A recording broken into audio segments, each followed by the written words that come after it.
Hour. North of 100 protesters have taken over the State House office of Florida Governor Rick Scott. It is peaceful. There have been no arrests. Clearly there has been singing, but this does not look like it is ending anytime soon. This started early this afternoon when protesters gathered on the steps here of the state capitol building in Florida, and then they decided that they were going to march to the governor's office directly, saying they want to meet with Florida Governor Rick Scott. They will not leave his office, they say, until they do meet with him. That means that at least they are planning on occupying Rick Scott's office overnight tonight. Right now, law enforcement, thus far, saying that as long as the group does not interfere with state business, the group will not be asked to leave. The director of the Capitol Police saying, quote, "We will close these doors into the governor's suite, and they, the protesters, will be allowed to remain here." Photos of this protest today at the governor's office were posted on social media by some of the protesters themselves, also by reporters from Florida news outlets that cover the state capitol and are not used to covering anything nearly this exciting. But unless something changes overnight, this is the office scene that will greet Governor Rick Scott when he finally gets back to work. Governor Scott is apparently out of town at the moment on a trip to New York. But even while he is away, he has already responded in writing to the group's demands. The protesters say they want Governor Scott to call a special legislative session in Florida to pass what they are calling the Trayvon Martin Civil Rights Act, which would include a repeal of the state's Stand Your Ground law. Rick Scott today, in a written statement, already said no. The governor's communications director emailed to the Today Show this statement, quote, "Immediately following Trayvon Martin's death, Governor Scott called a bipartisan special task force with 19 citizens to review Florida's Stand Your Ground law. The task force recommended that the law should not be overturned, and Governor Scott agrees." Do you remember that task force, actually? The chair who Rick Scott put in charge of that task force was his lieutenant governor.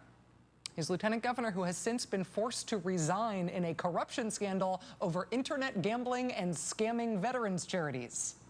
But anyway, that task force, under her leadership, made the decision to leave Stand Your Ground in place in Florida. And Rick Scott says, at least as of this afternoon, he is sticking to that decision. That, however, does not mean that the issue is going away. Yesterday in Gainesville, Florida, another young group of protesters took over the local office of the Department of Justice, making the same demand. Stand your ground! Change the law! Stand your ground! Change the law!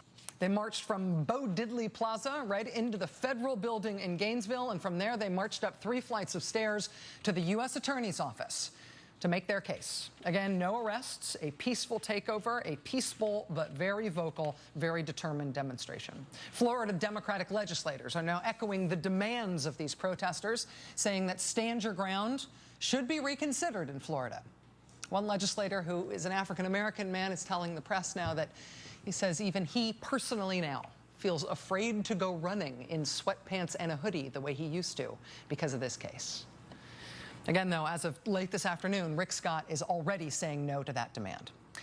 Him saying no does not necessarily mean the pressure is going to ebb in Florida. And indeed, this afternoon, the pressure stepped up dramatically late in the day when Attorney General Eric Holder gave the keynote speech at the NAACP convention, which is convened this week in Orlando, Florida. And in a surprise move in his speech today, the Attorney General springboarded beyond the specifics of this case and the tragedy of Trayvon Martin's death to make a blunt, broadside attack on Florida, on the laws of the state of Florida, specifically on the Stand Your Ground law, the law that says, essentially, if you feel afraid, you can kill the person who made you feel that way.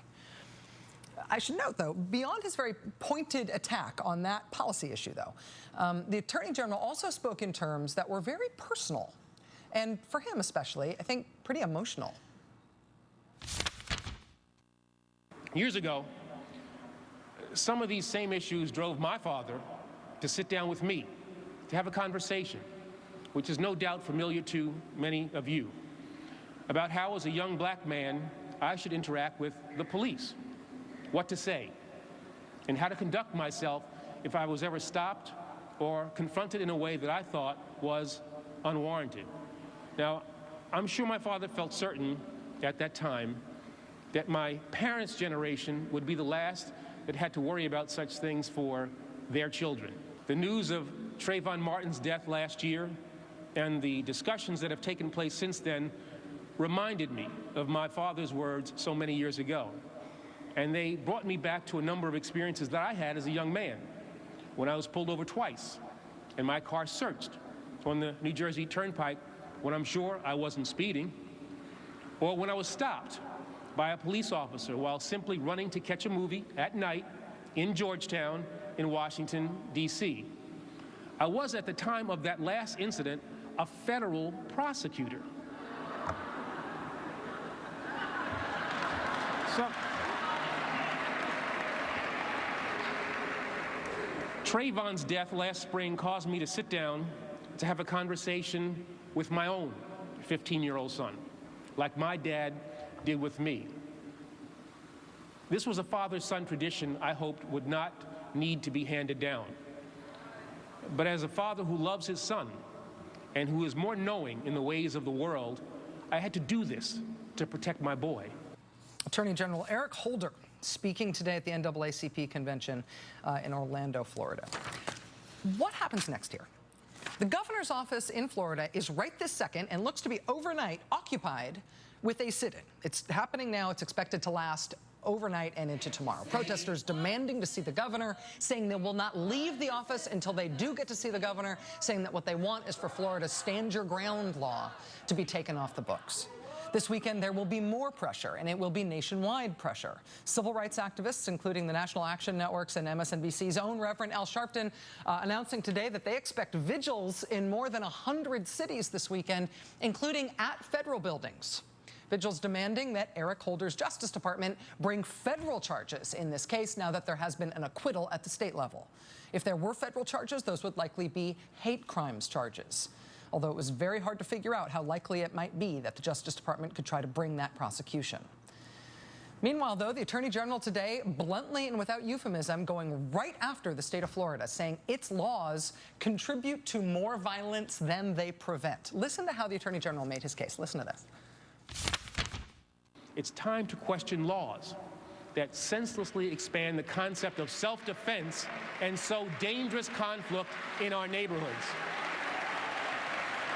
These laws try to fix something that was never broken. There has always been a legal defense for using deadly force if, and the if is important, if no safe retreat is available. But we must examine laws that take this further by eliminating the common sense and age-old requirement that people who feel threatened have a duty to retreat outside their home if they can do so safely. By allowing and perhaps encouraging violent situations to escalate in public, such laws undermine public safety. The list of resulting tragedies is long and unfortunately has victimized too many who are innocent. It is our collective obligation. We must stand our ground to ensure that our laws reduce violence and take a hard look at laws that contribute to more violence than they prevent.